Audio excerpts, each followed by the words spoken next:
Critério Sustentável, o podcast para falarmos tudo sobre gestão pública e sustentabilidade. Olá! Esse é mais um episódio do podcast, videocast Critério Sustentável. Eu sou a Kathleen Feitosa Scartesini, estou aqui com a minha amiga Adriana Toches e a gente hoje tem uma pessoa que é mais do que especial. Sabe quando vai chegando o final do ano e você vai começando a receber presentes? E ele é um presente, eu vou dizer, na minha vida, porque é uma pessoa que eu conheci há pouco tempo, mas conquistou o meu coração profissional, meu coração como ser humano, que tem uma jornada maravilhosa nessa vida espiritual que Deus nos brindou. E eu estou mega filosófica hoje. Esse podcast está sendo patrocinado pela Omnivideo e Kiko Scartesini Produções, meu amor. Muito obrigada por a gente estar aqui. E esse é um espaço para discussão de práticas de sustentabilidade nas organizações públicas, privadas, também terceiro setor, e a gente fala sobre sustentabilidade nas suas diversas dimensões. A gente fala sobre aspectos ambientais, sociais, econômicos, éticos, culturais. Aqui tem espaço para toda a dimensão multissistêmica da sustentabilidade. Bom, acesse nossas redes sociais, nós temos página no LinkedIn, no Facebook, no Instagram, nos siga, aciona o sininho e fica ligado em todas as nossas entrevistas que são imperdíveis. E a nossa estrela de hoje, depois de toda essa declaração, é com o Faustino Macedo. Faustino, ele é meu amigo, eu tenho muito orgulho de dizer isso, é disruptivo, é insaciável, é inquieto, é inovador. E eu pedi que ele viesse hoje de Faustino. Mas ele é também juiz de direito, no Tribunal de Justiça do Estado de Pernambuco, um estado que eu adoro, é pós-graduado em Direito Público pela Universidade Maurício de Nassau, também é mestre em Inteligência Computacional pelo Centro de Informática da Universidade Federal de Pernambuco, e os outros atributos do Faustino você vai saber ao longo do nosso podcast, nesse bate-papo gostoso, que eu já vi que 1 hora vai ser insuficiente. Vai ser pouco. Eu vou passar a palavra para você se apresentar e depois a gente começa as perguntas. Meu amigo, gratidão por você estar aqui hoje comigo. Primeiro eu quero agradecer demais o convite. A gente está ensaiando esse encontro há um bom tempo, né? A gente se fala várias vezes no Zap para tentar encaixar uma agenda quando vem a Brasília, para a gente se encontrar. Há uma dívida a se pagar ainda, porque tem uma questão aí que Kiko vai ter que resolver, é uma questão de uma massa, um vinho e tal. Mas, não obstante isso, eu quero agradecer muito, Kathleen, o convite. Na verdade, eu quero agradecer a Deus, na verdade, em todo momento, pelos encontros que Ele nos faz acontecer, né? E você foi um grato encontro de Deus na minha vida. Eu estava dizendo esses dias que a gente fala muito de pessoas tóxicas, né? De pessoas que você chega e sente um peso, você dá ruim. E Kathleen é uma pessoa que eu digo que é medicinal. Você chega perto dela e ela tem um pouco de cura, sabe? Aquela cura de alma. Você dá um abraço, basta, só um abraço. A gente dá um abraço, você chega junto assim, coração com coração, e a gente sente boa energia. Por essa razão eu estou aqui, também fico emocionado de estar com você, de estar aqui na sua casa, de estar no seu lugar, vivenciando sua essência, que é o seu lar. Amigo, gratidão eterna. Não tem nem como agradecer. E ainda mais, assim, poder conversar com você e com a Adriana sobre inovação, que é o meu tema, brilho no olho ultimamente, né? Obviamente eu pesquiso IA, trabalho com tecnologia, o direito é uma paixão, uma série de múltiplas abordagens que nós, seres humanos, vamos construindo ao longo da nossa vida. Mas hoje o que está pulsando, talvez porque eu imagine que isso pode transformar a nossa vida, da justiça e das pessoas a quem a gente serve, é a inovação. E tratar disso com vocês é muito, muito bom para mim. Então, muitíssimo obrigado pela calorosa recepção. Digo mais, porque inovação e sustentabilidade são palavras que andam juntinhas. Elas são simbióticas. Sim. Né? Então, não tem como não falar de inovação e não falar de sustentabilidade. Não tem como falar eu tenho de falado que inovação, e tenho falado isso nos tribunais também, sustentabilidade. que inovação é um tema transversal. Você queira ou não, ele vai tocar você. Estava falando isso ontem num tribunal aqui em Brasília, dizendo isso. Olha, vocês podem querer ou não, mas a inovação vai tocar a transversalidade de todo o serviço público que a gente trata. Então, seja da DTI, o pessoal de TI, o pessoal de ambiental, da sustentabilidade, da contratação, da SGP, todo mundo vai ser tocado pela inovação. Você pode querer ou não, mas vai. É verdade. Porque, de fato, a gente não tem como construir cenários futuros essenciais e possíveis se não for através de um olhar diferente que a inovação nos proporciona. Então, vai tocar em tudo. A verdade é essa. E por falar em inovação, eu vou partir logo para a resolução 395 do CNJ, é a política de gestão de inovação do Poder Judiciário, que foi muito disruptiva, né? Ela impulsionou essa gestão inovadora de forma colaborativa, transparente, contínua, né? Ela veio para ficar e para aperfeiçoar os nossos processos de trabalho e produzir soluções de impacto, soluções para problemas complexos. A gente não podia, Faustino, tocar mais a máquina pública dentro do judiciário da mesma forma que a gente vinha tocando. E eu acho que a 395 ela veio nesse sentido. Você tem experiência na área do direito, com ênfase em direito civil, empresarial, ambiental. Assim, você tem um olhar sistêmico. E eu acho que para trabalhar com inovação, a gente precisa ter um olhar mais ampliado, né? Multidimensionado, como eu falei na abertura da nossa conversa. Eu queria que você falasse um pouco mais sobre essas soluções de impacto, dando um exemplo vivo, né, do que você tem participado hoje dentro do judiciário, que está sendo sinônimo de inovação dentro do judiciário. Vamos lá, tem vários capítulozinhos nessa sua fala aí. O primeiro deles fala da resolução, né, e da possibilidade de redesenhar e de reconstruir a partir da inovação. E aí é uma constatação óbvia de que o judiciário está em crise. Nós estamos em crise. Eu estava dizendo que até, seja se você olhar o relatório do Justiça em Números, mostra pra gente que está em crise. É doloroso falar de crise? É doloroso. É doloroso assumir a crise? É doloroso. Mas a gente precisa reconhecê-la para poder construir cenários melhores. E aí, primeiro a gente está em crise. Até eu estava brincando esses dias com o João, que trabalha comigo lá no Ideia. João, um abração para você. Era para você estar aqui com a gente, inclusive. Beijo, João! E eu estava falando com o João que se a gente botar judiciário e crise no Google, ele dá 7 milhões de inserções. Então, até o algoritmo já entendeu que o BO está grande. E aí, a resolução 395, ela vem como uma política pública institucional para dizer assim, olha, a inovação pode ser um caminho. Na verdade, a inovação é o caminho. Porque a gente chegou no momento de crise, o BO está posto e armado, e ações iguais levarão a iguais resultados. Então, se a gente continuar gerindo na perspectiva top-down, ou seja, um bom gestor, que por mais que seja maravilhoso gestor, ele constrói qualquer tipo de solução para problema complexo a partir de uma conversa com o seu assessor, com quem está do seu lado, seu staff, é óbvio que isso não vai dar certo. Essa lógica do top-down, de construir soluções a partir de uma conversa curta, ela não vai dar certo. E a inovação ela parte de um pressuposto de co-construção, de co-criação. A resolução traz esses aspectos. Ela cria conselho consultivo, ela cria uma rede de inovação, ela cria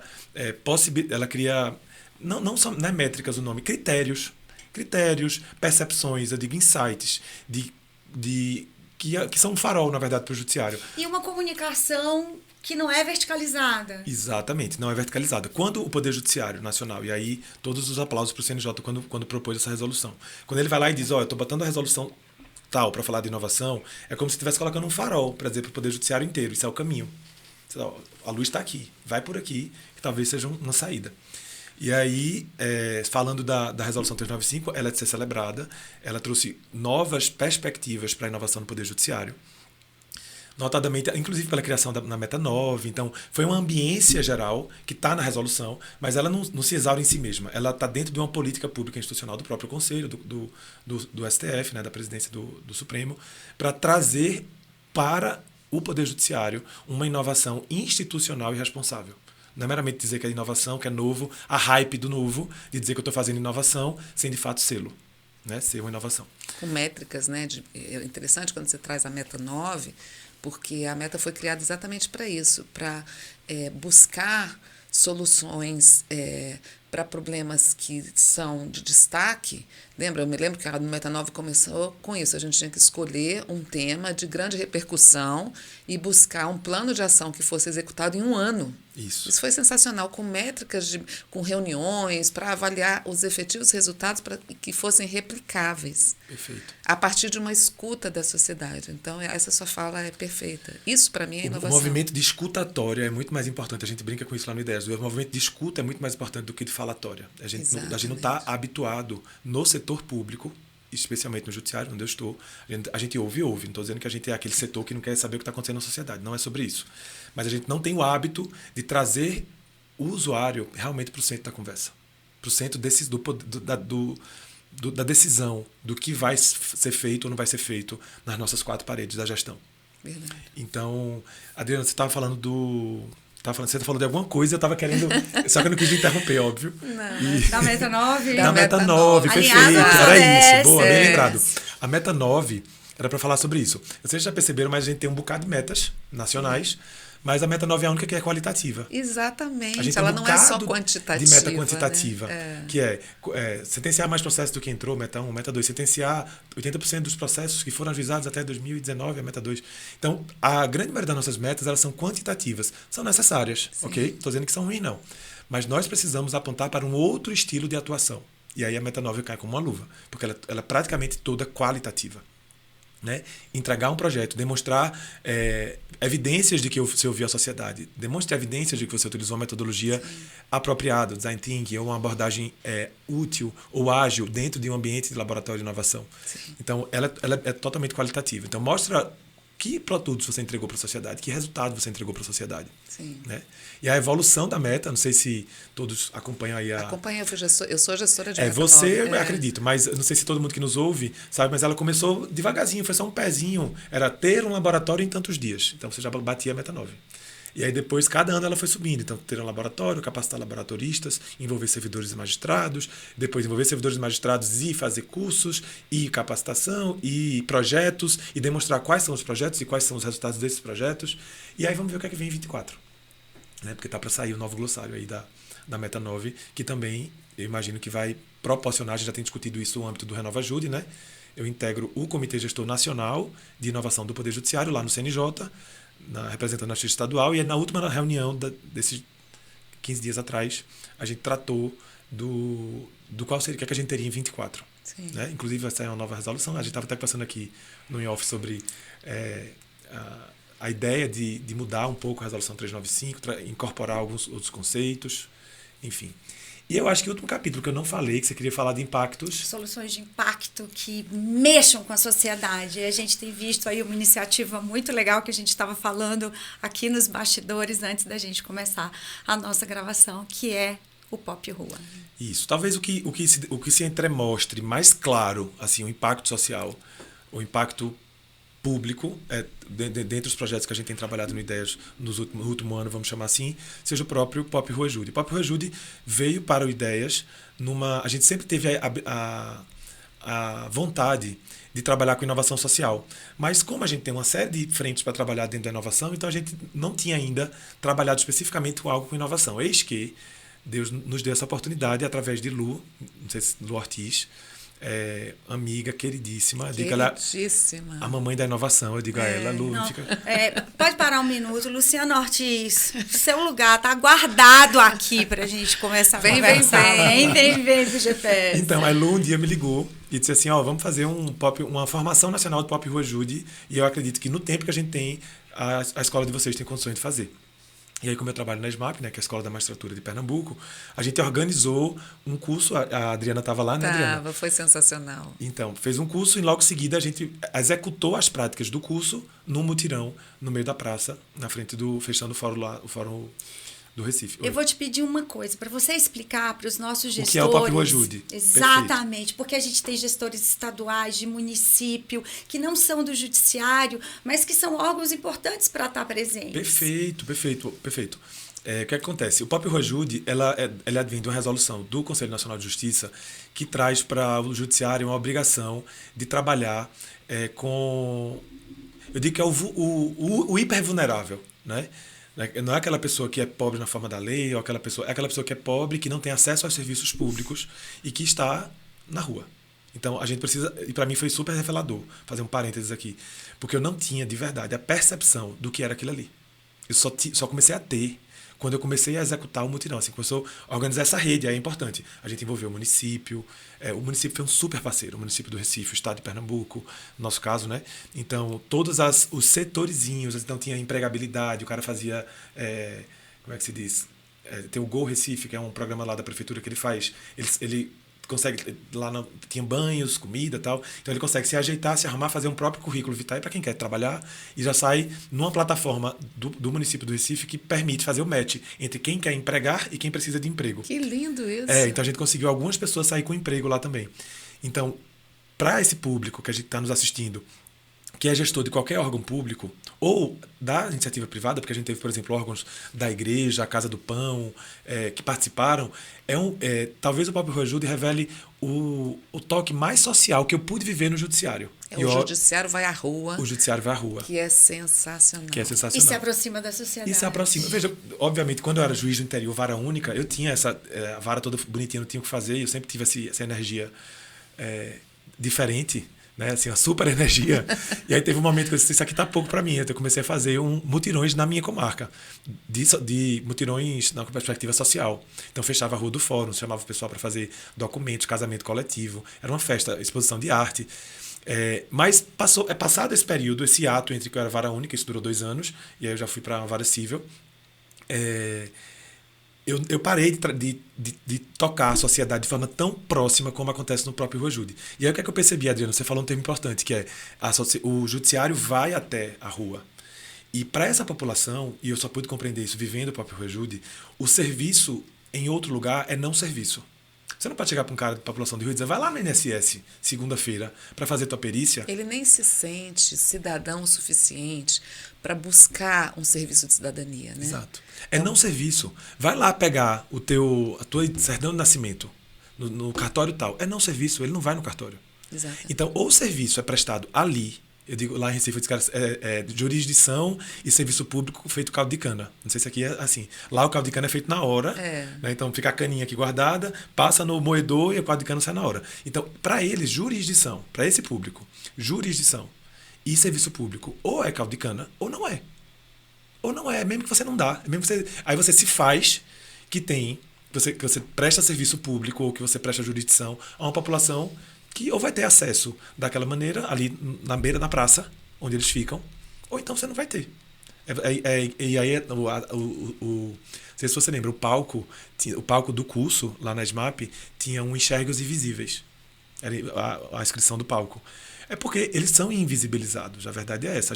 Todo dia a gente vê aqui em Brasília, a gente vê lá em Recife, a gente vê nas grandes capitais, nos centros urbanos. Eles estão lá, mas até que ponto a gente consegue conviver, transitar e não vê-los? Porque é o que a gente está fazendo enquanto sociedade. A gente não vê. A gente tornou esse pessoal invisível. Porque a gente vai se habituando no dia a dia à correria, não é porque a gente é ruim, mas o dia a dia, a correria, o trabalho e tal, vai tornando essas pessoas invisíveis. E aí, trazendo para fechar a questão da inovação para impactos importantes, o Pop Rua Ajude foi uma oportunidade que Deus me deu, através de Lu, para ver o quanto a inovação social é bacana. Porque o Ideias não tinha trabalhado. A gente trabalha com inovação tecnológica, inovação de serviços, inovação de redesenho de processos, durante as varas que a gente trabalha, muita inovação, todo tipo que você imaginar. Mas inovação social a gente não tinha entrado. E aí foi meio que uma loucura, 30 dias para organizar tudo aquilo, mas foi extremamente gratificante. A gente recebeu 140, 160 pessoas do Brasil inteiro, juízes, servidores que a gente nem sabia quem era quem, inclusive todo mundo com a camisa laranja. Então, juiz sendo anjo e cuidando, acho que a Adriana pode contar melhor do que eu, cuidando de um bebezinho enquanto a mãe estava tendo um serviço, ou mapeando todo o serviço que aquela pessoa teria direito. Gente saindo da praça, Kathleen, gente assim que não tinha direito a nada, que estava na rua e sai de lá com 70 mil para receber de BPC e mais um salário mensal. Então você muda a situação daquela pessoa. Verdade. Você está dando um dinheiro que ela pode comprar uma casinha, sai dali da rua, ajeitar sua família e dar ela tem um direito assegurado que foi reconhecido ali na praça. Faustino, eu acho assim, organizar um mutirão Pop Rua é a coisa mais inovadora que eu vi nos últimos tempos, nos últimos anos no Poder Judiciário, eu concordo com você plenamente. E as pessoas às vezes questionam, mas é um esforço enorme fazer isso, talvez essa não seja a missão precípua do Poder Judiciário. Eu falo, gente, se a gente ajudou uma pessoa, valeu a pena. com benefício continuado, uma pessoa, se a gente conseguiu resgatar um título de eleitor para uma pessoa para exercer o seu direito cidadão de escolher o futuro do país, todo o esforço valeu a pena. Então, se o Estado brasileiro, de forma conjunta, né, e o Judiciário incluído, não só o Executivo, mas o Legislativo, o Judiciário e a própria sociedade incluída, porque a gente precisa de muitos voluntários para fazer um pop rua, né? Claro. Isso, para mim, é inovador. É como você falou no início da sua fala. O Judiciário precisa superar um modelo que vem aplicando a mesma metodologia há anos e que não está atingindo os resultados alcançados de forma plena. Não que não atinja, está atingindo, mas não de forma plena. Eu vou partir para uma segunda pergunta, porque falar de pop rua é minha paixão. Deixa eu só falar uma coisa sobre para não desculpa. perder, que eu me lembrei. Olha, um dos paradigmas da gestão moderna é a gestão pública, é a prestação de serviços públicos, naturalmente, de maneira individualizada, particularizada. Porque, veja, nós como serviço público nos habituamos a gente estrutura serviços, e aí é um pouco de design, é um pouco de laboratório. A gente estrutura serviços públicos pensando no usuário padrão, ok? O usuário padrão. A gente tem um usuário que é aquele cara que consegue chegar no fórum, que não sei o quê, que sabe onde é a defensoria ou não sabe. Ou até não entende nada o que é a defensoria e o Ministério Público, mas ele sabe, se ele quiser ir para a justiça, ele bate na porta do fórum e a jurisdição é feita. E aí serve para qualquer serviço público, se a gente quiser também abstrair um pouco da justiça, observando inclusive seu público aí de gestores do Brasil todo. Então, a gente desenha um serviço que a gente presta pensando no usuário padrão. Mas o paradigma moderno é pensar... Hoje, tudo que a gente quer na vida, nos apps, a gente quer o quê? A gente quer uma coisa que seja para você. É tão melhor quando é feito para mim. É protótipo individual. Um protótipo individual. Então, tá me fugindo a palavra, né? Não é particularizado, é customizado. Então, é um serviço customizado. O Pop Rua Ajude, ele mostra que a gente pode, e é muito melhor, fazer um serviço customizado. Porque para essa população, ou é customizado ou não é. Da mesma forma, tem outras. População ribeirinha, indígenas. Tem uma série, se você for olhar direito, tem uma série de pessoas, ou de grupos de pessoas, ao nosso redor, que precisam de um serviço público customizado. Ou uma prestação jurisdicional customizada. Até que ponto nós somos capazes de prestar esse serviço? A pergunta é essa. Você me fez lembrar agora um filme que eu assisti, que é maravilhoso e fala justamente sobre isso, sobre soluções globalizadas e soluções customizadas e o defeito de prototipagem na aplicação de soluções globais para todos os públicos. Daniel Blake. Sim, excelente. Se você não assistiu, assista.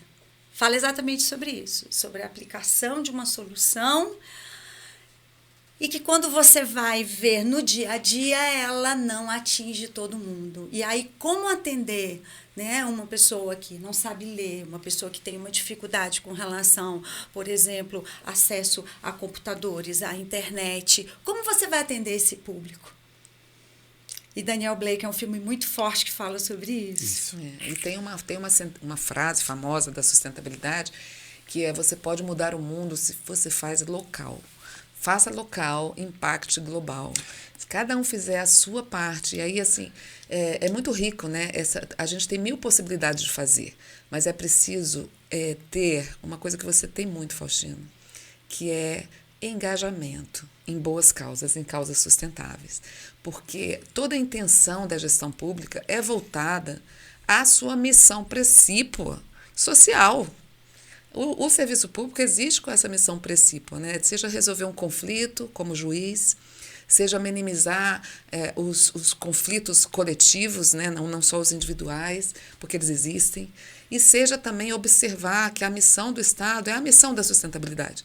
É a missão que engloba esse viés, esse que a gente fala, né? A sustentabilidade, ela tem os pilares econômico, ambiental e social. E o judiciário, para mim, outro dia perguntaram, né? Qual é a missão social do judiciário? O judiciário só faz missão social. O objetivo precípio do judiciário é a missão social, é pacificar conflitos. E aí eu já vou aproveitar que o debate... Gente, eu ficaria horas aqui ouvindo Faustino, porque... Não só, a conversa tá boa. Ela já falou dessas coisas ali, já me lembrou, por exemplo, Efeito Borboleta, já me lembrou filme, Grazi né? Mendes, aqui, impactou muito aquela palestra de Grazi que a gente assistiu no Porto Alegre. Não sei se você foi para Porto Alegre, no Fast não Labs. sei. Não sei se você viu. É uma frase que encaixa perfeitamente na sua história do que o que é que a gente pode fazer. Sim. E Grazi fala assim, ela trouxe para o judiciário essa frase: qual é a mudança que a sua caneta alcança? Nossa. E hoje em dia, em qualquer espaço de gestão que eu trabalho, eu pergunto ao público: qual é a mudança que a sua caneta alcança? Porque a gente está muito habituado a esperar a mudança da caneta do presidente ou da presidente. Mas nossa caneta alcança muita coisa, né? E aí lembra um pouco do que você falou, aquele trechinho que você falou agora de Faça local, impacto faça global. local, né?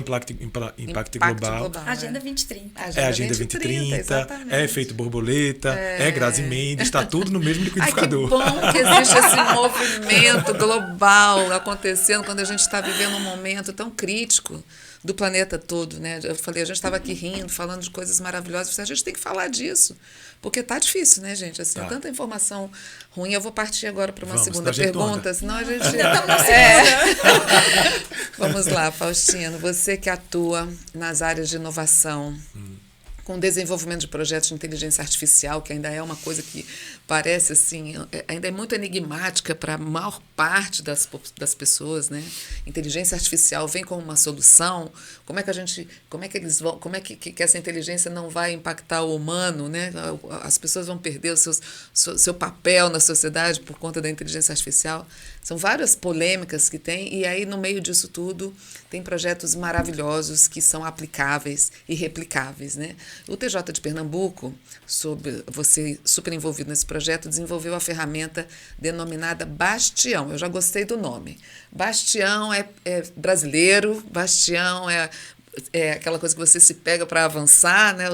Enfim, uma super inovação no combate a uma temática que é muito complexa, que são as demandas predatórias e repetitivas. Então, eu queria que você falasse um pouco sobre o Bastião, mas antes explicasse o que são demandas predatórias e repetitivas, porque também nem todo mundo conhece isso. Eu vou dar só outro passinho para trás. O meu envolvimento com IA se deu justamente na minha inquietação. Você me define bem. Uma das principais definições pessoais que me faço é sobre inquietação, sobre curiosidade e inquietação.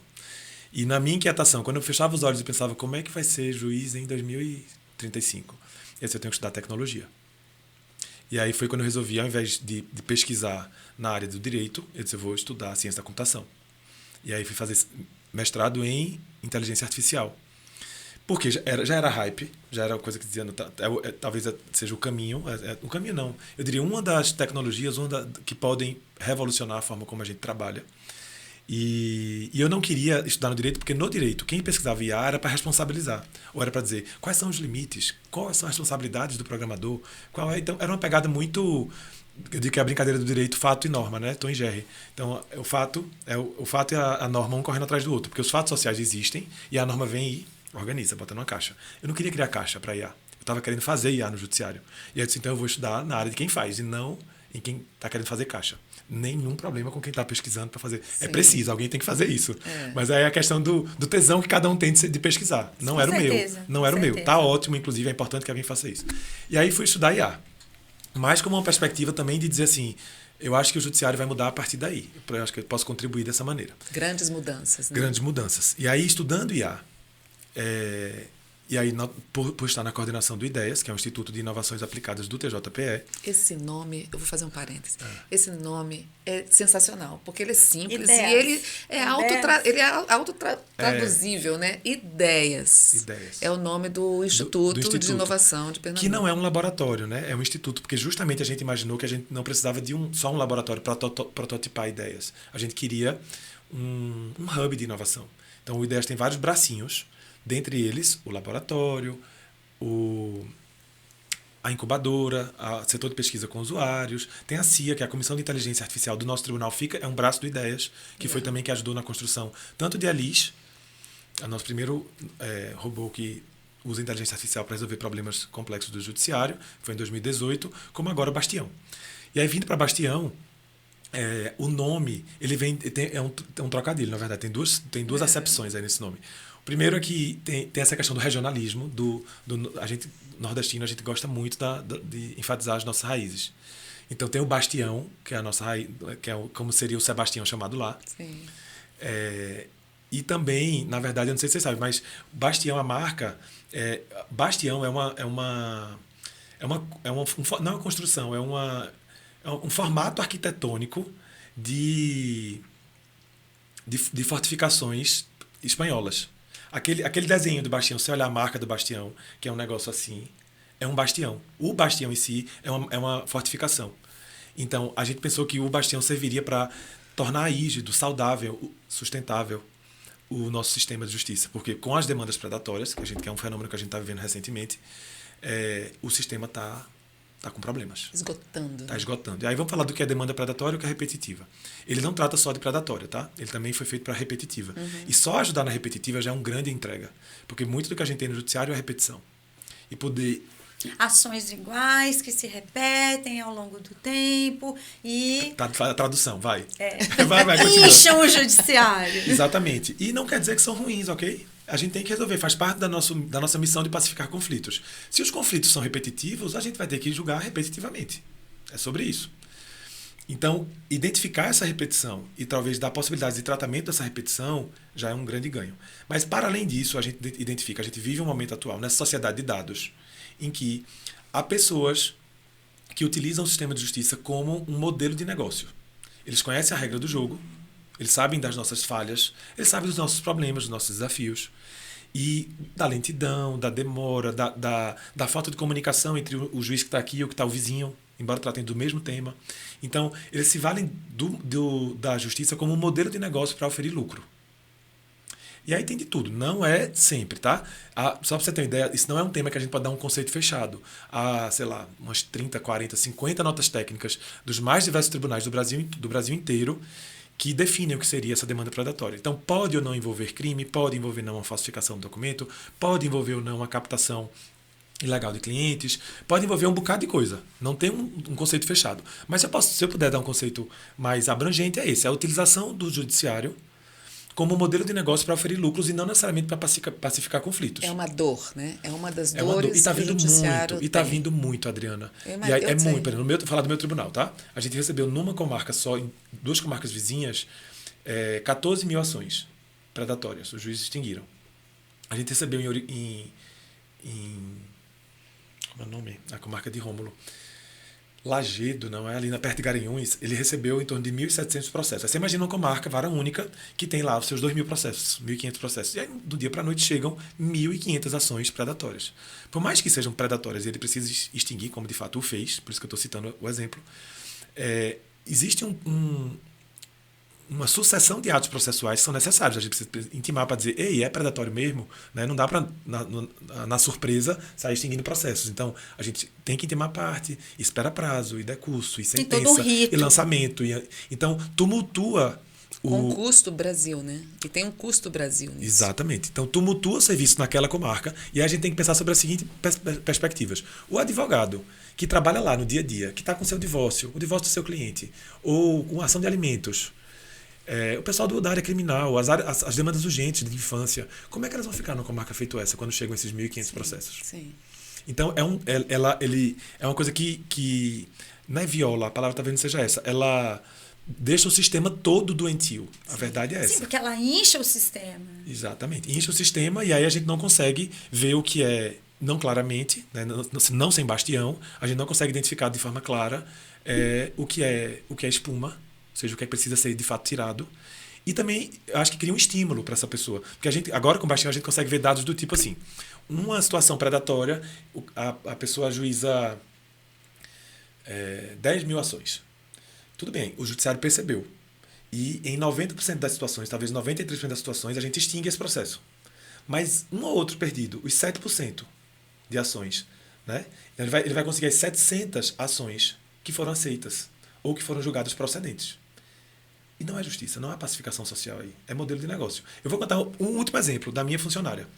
Disse assim, não vou nem dizer o nome dela. Doutor, ela sabe que eu sou juiz, né? Doutor, eu tenho um processo lá numa comarca do interior, que ela é do interior. Dê uma olhadinha no meu processo, para ver como é que foi, é contra um banco tal. Aí eu, tá, beleza, me dá teu CPF. Aí fui lá, olha, disse, fulana, tu tem 14 ações na justiça. Ela disse, não, doutor, eu tenho uma contra o banco tal, banco X. Eu disse, não, você tem 14. Então ela tinha ações, e se o advogado vir se ele um dia assistir, né? Mas tá tudo bem, não tô falando o nome de ninguém, mas aconteceu lógico, com uma pessoa que trabalha Mas comigo. é um exemplo prático, é Não, bom. isso aconteceu, sabe o que é pior? Ela perdeu a ação contra o banco tal, banco X, que era o de fato que ela entendia que tinha direito, e ela ganhou por revelia umas outras 3 ações. Ela recebeu dinheiro. Que ela nem tinha sequer entrado como parte. Não tinha qualquer relação jurídica. A revelia dela, que loucura isso. Ela não sabia. Hoje houve revelia dos bancos, dos outros bancos. Demanda criada. No caso dessa pessoa, não estou dizendo que todas são, tá? Não é generalista, estou contando um exemplo. Sim. Na situação dela, eram demandas criadas. E como o Bastião resolve isso? Como o na Bastião prática? resolve? É. Então, ele consegue com IA identificar isso no nascimento. E ele consegue. Tem várias frentes de Bastião. A gente tem o Bastião extração, que é tirar esses dados do sistema. Depois a gente tem o Bastião, que é a caixa de conhecimento. Traz todos esses dados para a IA interpreta, com base no. A gente usou modelos explicáveis, também para a questão da accountability, sustentabilidade. Então, os modelos são explicáveis, a gente usou árvore de decisão e regressão logística. Então, se você bater lá e dizer, eu quero saber por que o meu foi considerado predatório, a gente vai poder explicar. E aí, feito isso, essa classificação, a gente tem um Bastião View, ou seja, traz essas informações para o sistema em linguagem simples, para os juízes, para dizer, olha, isso aqui eu estou interpretando como predatório por essas razões. Então, ele traz em linguagem simples, para o juiz entender. A partir daí, o juiz vai poder validar ou não. Então, a gente associa o olhar da IA com o olhar humano. Porque não faz sentido a gente imaginar que a IA vai resolver esse BO. Então, o juiz vai ser, no final das contas, a pessoa que vai dizer de fato, ou não é. E essa classificação humana retroalimenta o sistema para ele continuar aprendendo mais e mais. Isso que é incrível da inteligência artificial. Aí, depois da classificação, a gente tem várias possibilidades. Tem rede social interna. Então, eu posso conversar com meus na plataforma institucional, porque hoje está no WhatsApp. Quando a gente identifica hoje uma demanda predatória, a gente tem um grupo dos juízes cíveis lá da região metropolitana. São 300 juízes. Olha aí a comunicação, né? Olha o fluxo da informação, como da é muito informação. mais ágil. Então ficava no Zap. E no Zap de um grupo de juízes, por mais que a gente seja bem restrito a só assuntos de trabalho, coisas bem... Não tem bom dia, boa tarde, florzinha, não tem. Mas, por mais que a gente seja muito objetivo, na prática entra um bocado de assunto no meio do caminho e se perde a informação, além de que está numa plataforma privada. E aí a gente trouxe para uma plataforma institucional um bate-papo, a gente pode compartilhar modelos, compartilhar percepções ali dentro de Bastião, uma rede social. Além disso, tem uma visão da gestão que pode alertar toda a comunidade, dizer, olha, preste atenção, Bastião está achando que esse processo então etiqueta os processos no PJE para que o juiz, quando pegue, ele já identifique e faça alguma coisa. Então tem a questão dos alertas, tem a questão da classificação da administração, porque ela pode, com base em informações, em dados qualificados, ela pode traçar ações administrativas jurisdicionais. Ela pode dizer, não, eu vou fazer aqui um 4.0 com todas as demandas, por exemplo, sei lá, 1, 2, 3 milhas, que foi uma situação que aconteceu recente em todos os tribunais, que não é predatória, é só repetitivo. Sim. Então, se ela sabe que tem tantas ações contra 1, 2, 3 milhas ajuizadas entre tanto e tanto, ela pode dizer, não, isso aqui eu vou fazer um 4.0 e vai ser julgado de forma mais rápida. Eu posso fazer um termo de cooperação com o tribunal que está gerindo a recuperação judicial da 1, 2, 3 milhas, que até eu acho que Paraíba fez isso com Minas Gerais. Então, ela pode fazer uma série de ações administrativas ou jurisdicionais de orientação para que a resposta à repetição seja eficiente e para que a resposta à predação seja eficaz para desinibir. Amigo, Bastião já foi replicado para outros estados? Não, Bastião, a gente lançou tem 20 dias, um mês, talvez. Bem recente. É recente, tem um mês. E aí, obviamente, o próprio CNJ estava lá. Né? A gente estava...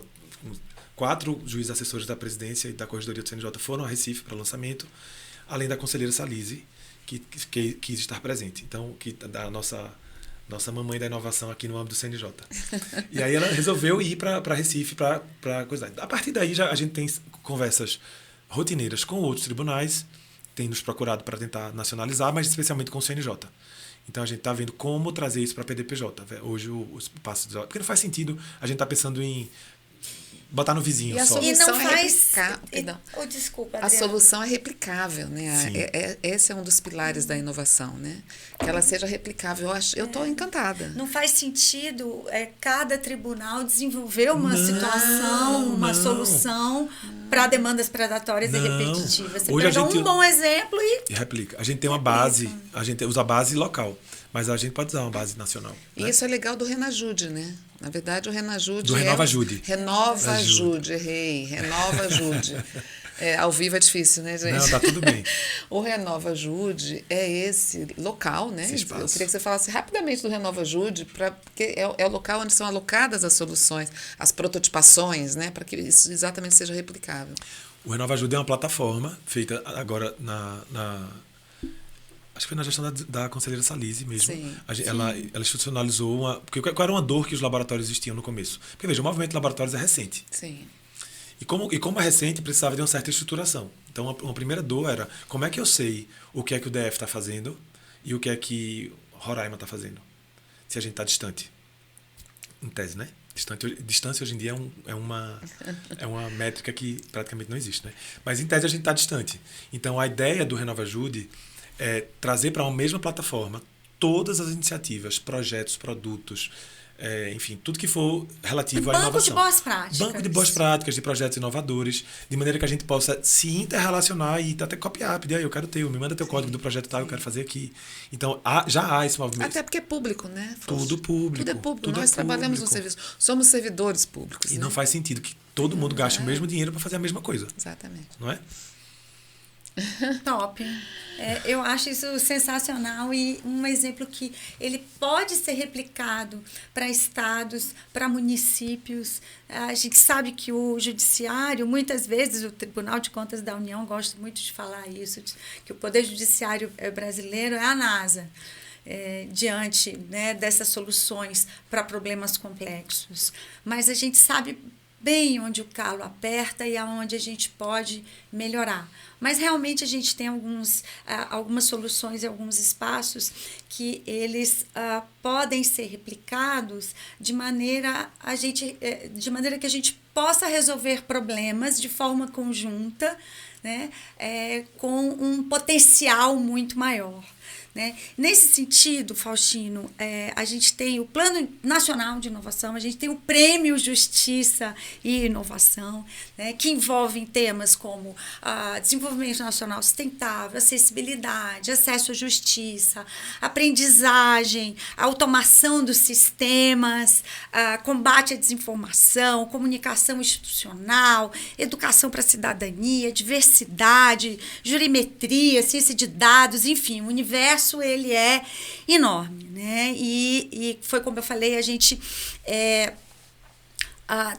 tem bons exemplos para que possam ser replicados, mas a gente sempre tem quem pense do contra, né? Há quem critique esse alargamento da prestação jurisdicional, que talvez fosse papel do executivo. Eu queria saber a sua opinião sobre isso. Eu acredito que há, de certa maneira, um limiar de atuação que é do executivo. Vamos pensar num paradigma vamos pensar futuro. Sim. Vocês imaginam que o judiciário, até quando, isso é uma provocação que eu me faço, até quando a gente vai só resolver problema? Faz sentido a gente resolver problemas se a gente sabe os meios de antecipar, se antever aos problemas? Então, eu vejo o judiciário do futuro, eu acho que a gente vai estar resolvendo BOs antes deles acontecerem. Não faz sentido a gente imaginar que a gente vai ficar o resto da vida enxugando o gelo, né? Por conta da inafastabilidade, como é que chama? Da inércia. Veja, o princípio. Posso fazer? Que é o princípio mais feio do que dizer que a gente é inerte. É verdade. É feio. Mas tudo bem, a gente inerte processualmente, vamos falar assim, né? Porque a gente precisa de uma provocação. Esperando e tal. Eu acho que eu acho que há de se encontrar limites. Eu acho que razoabilidade e bom senso. Como minha avó falava assim, bom senso e caldo de galinha não ofende ninguém. Nem caldo de galinha vai ofender a receita, nem o bom senso. Então, talvez se encontrar um meio termo entre o judiciário estar mais próximo e atuar especificamente em coisas mais sociais, que se conectem melhor com a sociedade, sem descurar, sem se afastar, notadamente, da nossa ação, que é para si, poder pacificar conflitos. Mas quando eu me pergunto qual judiciário que eu queria... Quando a gente pensa assim, vou colocar aqui uma folha em branco, vou desenhar o judiciário de 2035. Vamos fazer uma folha em branco. E a gente se despe de tudo que existe hoje. Toda a estrutura hierárquica, mas se a gente dissesse que desenhar o judiciário do zero, como é que seria? Não ia ser, pelo menos na minha visão, não seria numa perspectiva inerte, em que é um judiciário que reage. Que vai lá, ele é provocado e, buf, dá uma canetada. Vai lá, reage, buf. Ele tem que voltar, ele tem que estar no nascedouro do conflito social. Como a gente vai fazer isso, eu também não sei. Mas não Mas faz só de sentido. você, olha, só Não, de você não estar faz sentido. pensando nisso, para mim, já é uma esperança para o país gigante, né?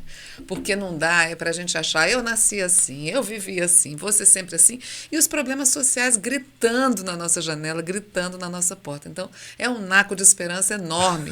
É verdade, né? Saber que a inovação do judiciário está pensando onde a gente vai chegar, né? Eu sempre uso uma frase que eu amo, que uma vez eu ouvi, que é o seguinte: se eu não sei Docovin nem o Cotô, como é que eu vou saber Pocovô? E você já está lá no Pocovô. Isso é maravilhoso, é ou não é? Eu sou mineiro já fala Por assim. onde eu vou, eu também, exatamente. Eu fico pensando nisso. O que é que a gente vai entregar para esse povo? Como é que a gente. Nosso fim não é julgar, é pacificar. E pacificar não necessariamente envolve julgar. Pode envolver julgar e deve envolver julgar. Mas até que ponto a gente consegue pacificar sem julgar? Tem iniciativas maravilhosas de conciliação, tem, enfim, uma série de possibilidades de pacificação. Tem pré-queixa hoje em dia no juizado, vocês já ouviram falar. Então, a pessoa, quando entra ao invés de entrar com a ação, ele faz uma pré-ação, que é como se fosse um administrativo, que pode resolver ali e não virar processo. Então, como a gente vai pacificar sem precisar... Veja, o Brasil, não sei se tem dados internacionais, dizem que a gente tem 95%. Se eu errar, vai ficar aí, mas não tem problema não, eu acho que é por aí. Eu sou péssimo de número, mas é tipo assim, a gente tem quase 95% das ações trabalhistas do mundo. A gente também tem... A gente tem um acervo de processo, uma distribuição incomum quando a gente compara com o mundo inteiro. A gente é esse povo beligerante. Tudo bem, direitos são vilipendiados todos os dias. Aqui e fora daqui. Mas será que a gente tem algum... Nessa equação algo não fecha?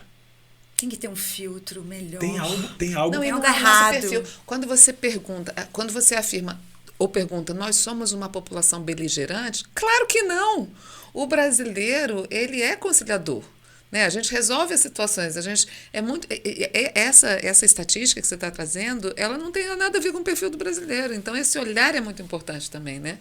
Adequar a situação. Na verdade, não é mudar a situação, mas às vezes adequar a realidade do país, né?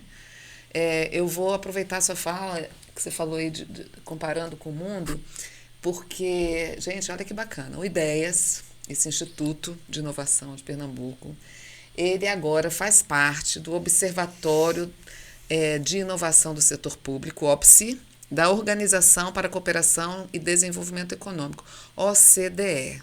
Quer dizer, rompeu as fronteiras nacionais e agora chega no movimento que é mundial. Quais os próximos projetos e ideias a partir desse novo modelo, dessa novidade? A entrada no OPSI da OCDE, ela diz respeito, eu não sei, aí para contexto, para quem está em casa, a gente tem que pensar que para o setor público, a Bíblia da Inovação é o Manual de Oslo, que é feito pela OCDE. Manual de? Oslo, da cidade de Oslo. E aí, o Manual de Oslo é a Bíblia da Inovação. E o Brasil está num processo de entrada na OCDE. E algumas vezes, inclusive, eles vêm aqui, fazem relatórios de inovação, tal. E o relatório é riquíssimo para a gente que é de laboratório, porque eles dizem, por exemplo, Brasil, você só vai conseguir melhorar a gestão pública quando você capacitar seus líderes, nós, em gestão pública inovadora, em métodos, técnicas e abordagens de inovação. Ele diz isso textualmente. Ele diz: use Design Thinking Brasil. O relatório da OCDE na última visita para o Brasil. Ele fala que a gente não vai sair de onde a gente está, e até isso talvez seja, não sei se é condicionante, talvez não tenha quilate para falar sobre isso, mas eu imagino que se ele está dizendo, o Brasil é por aqui, e a gente não cumpre efetivamente, talvez seja uma dificultador. Uma barreira, né? Até o ingresso. Eu não sei se talvez seja até aspectos mais políticos, efetivamente, do que propriamente tecnocêntricos ou técnicos. Mas, enfim, o Manual de Oslo é a referência. E aí, a gente bebe muito das fontes da OCDE. Enfim, eles têm vários documentos riquíssimos que tratam de inovação. E em determinado momento, o João, que trabalha lá no IDEAS, estou falando, por que a gente não entra quando a gente não tenta integrar o Observatório de Inovações do Setor Público? E aí fizemos a inscrição.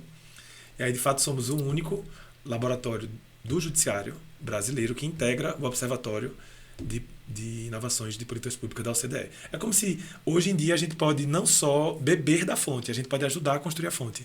Entendeu? A gente contribuir através de artigos, de proposições, de visitas, de entrevistas, a gente pode contribuir com o melhor diagnóstico da inovação do setor público brasileiro. Sensacional. Com certeza. Sustentável. Sustentável. É um exemplo, né? Até para os outros laboratórios, a gente beber dessa fonte. Amigo, você é professor, conferencista, pai, marido, É gestão juiz, de tempo, é gestão de tempo, você quer saber? Gestão de competência. Multiverso, multidimensional. A gente está chegando no fim do nosso podcast. Já passou tão rápido. E eu queria fechar essa nossa conversa pedindo para você uma mensagem para o gestor público que ainda não começou, ainda não teve o olhar para a inovação, ainda acha que inovar é comprar uma solução, aplicar uma solução de inteligência artificial e está tudo resolvido.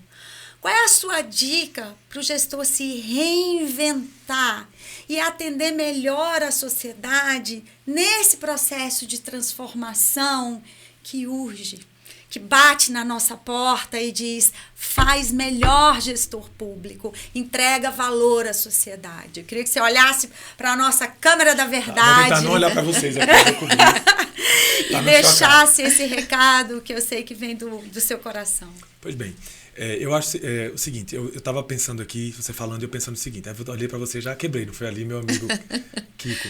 Tem que olhar para lá, né, Kiko? Vou tentar ficar só olhando para lá. Veja, parte um pouco de cultura, né? A gente não pode, a gente acredita piamente que a gente não vai mudar nem transformar a sociedade se não mudar as pessoas, né? Então é um pouco de o que é que eu posso fazer, né? Entra um pouquinho naquela história de Grazi Mendes, né, que a gente falou há pouco, de que mudança a minha caneta alcança. Parte um pouco também dessa ideia de que eu não acredito numa inovação que seja feita a partir de um top-down, ou seja, a administração acredita que vai resolver a vida e vai fazer dessa maneira e todo mundo vai ter que fazer quem está embaixo. Não é assim. Ela é de baixo para cima. Ela é de nós que estamos na base para cima. Então, é mover-se. Na verdade, a gente precisa, para tudo na vida, de propósito, né? Sair de casa, e aí é uma realidade às vezes do serviço público, não sei se é a sua, mas sair de casa com aquela percepção, veja, é difícil. A gente tem até uma frase lá no Ideias que a gente usa que é assim, a revolução que a gente quer construir a partir da inovação é de Bell Hooks. A revolução exige paciência e disciplina. A revolução que nós precisamos fazer no setor público pela inovação, ela exige a tua paciência de receber nãos todos os dias, porque nós do serviço público recebemos nãos todos os dias. E eu acho que no setor público ou privado, né? Eu reduzi, mas agora eu vou ampliar. O não, a gente tem sempre, né? Porque o lugar da mudança, ele é desconfortável. Inovar é partir para o desconforto, né? Você está no seu lugar, então você está no lugar quentinho, acolhedor. Você sabe seus limites, você sabe para onde você vai. Esse lugar é confortável. Mas o lugar da inovação é sempre um lugar desconfortável. Partir para o desconforto é um ato de coragem. Então é preciso um pouco de motivação, estava falando de paciência e disciplina. Então você precisa da paciência para, não obstante todos os nãos, é uma paciência e resiliência de dizer assim, eu vou entender o não, mas eu não vou internalizar e levar aquilo para o meu coração. Eu vou seguir. Porque também a gente precisa de disciplina. Porque se a gente não acordar todos os dias animados e felizes, dizendo assim, eu vou poder fazer alguma coisa diferente para o lugar que eu estou, através de onde eu estou, pode ser em qualquer lugar, e aí do terceirizado ao chefe da instituição. Se a gente não entender que essas pessoas precisam sair todos os dias de casa, tentando ser a revolução que precisa para o mundo, não vai dar em nada. Então é um pouco da disciplina de sair, sabendo, tá dando errado, eu tive o não, mas eu vou fazer. Porque eu tenho, no final das contas, propósito para sair desse lugar. Então, eu acredito que é muito de propósito, é um pouco de cultura, de você compreender que é de você para fora. Quando a gente faz o Encantar, que é um projeto que a gente trata com os laboratoristas do Brasil inteiro, a gente fala que é encantar para engajar. Não adianta alguém te dizer, seja inovador, você vai ter que se encantar pelo engajamento. Que é quando vai do encantamento para fora, funciona. Né? Você faz porque você quer. Você faz fora do horário, você faz sem ganhar nada, você faz... Não que esse modelo seja o ideal, mas você faz. Eu quero dizer que vem de dentro, vem do coração, vem do propósito, vem do brilho no olho. Então procure em você. E aí vou terminar com Grazi também. Mas tá, Faustino, por que é que eu vou buscar esse lugar de propósito, de inovação, de não sei o quê? Cara, aí eu vou trazer um conceito que Grazi trouxe, que também me impactou, foi sobre a o futurismo e a ancestralidade, né? Nós recebemos dos nossos ancestrais um bocado de coisa bacana. Por exemplo, o fogo, a gente usa até hoje. Alguém inventou uma tecnologia que foi o fogo lá atrás, a gente usa até hoje. Alguém inventou processo judicial eletrônico, alguém inventou sustentabilidade, alguém inventou um bocado de coisa que a gente usa hoje. O que é que você vai entregar para a próxima geração? Qual é a tua responsabilidade geracional e ancestral para o que a gente vai entregar para frente? Então é sobre isso, é encontrar esse lugar de entregar para o futuro algo melhor do que a gente tem hoje. E aí os responsáveis somos nós. É sua missão. Sabe o que é o nome disso? Somos sal da terra. Somos e sal da terra. Você é um super sal, Faustino. Que Obrigado. delícia estar aqui, né? Gratidão, gratidão, gratidão. Eu que agradeço. Amigo, a gente vai ter que encerrar já com dor no coração. Vamos ter que fazer um podcast 2 com o João aqui. Já tem até a cadeira dele aqui esperando. A cadeira está reservada. Nessa agenda complexa que é a nossa vida. A gente sabe que esse é um trabalho voluntário. A gente faz por amor, por missão, por engajamento, né, por paixão, a causa de transformar a vida das pessoas. E você, gestor público, faz parte desse negócio. A gente se vê, então, numa próxima edição. Você quer falar mais alguma coisa? Não, só isso mesmo. Agradecer demais a colheita, a acolhida. O olhinho de vocês fala muito. Não precisa dizer mais nada. Bom, pessoal, a gente se vê no próximo episódio do Critério Sustentável. Fica de olho que vem muita coisa boa por aí. Um beijo e tchau, tchau! Critério Sustentável. Oferecimento. GPS.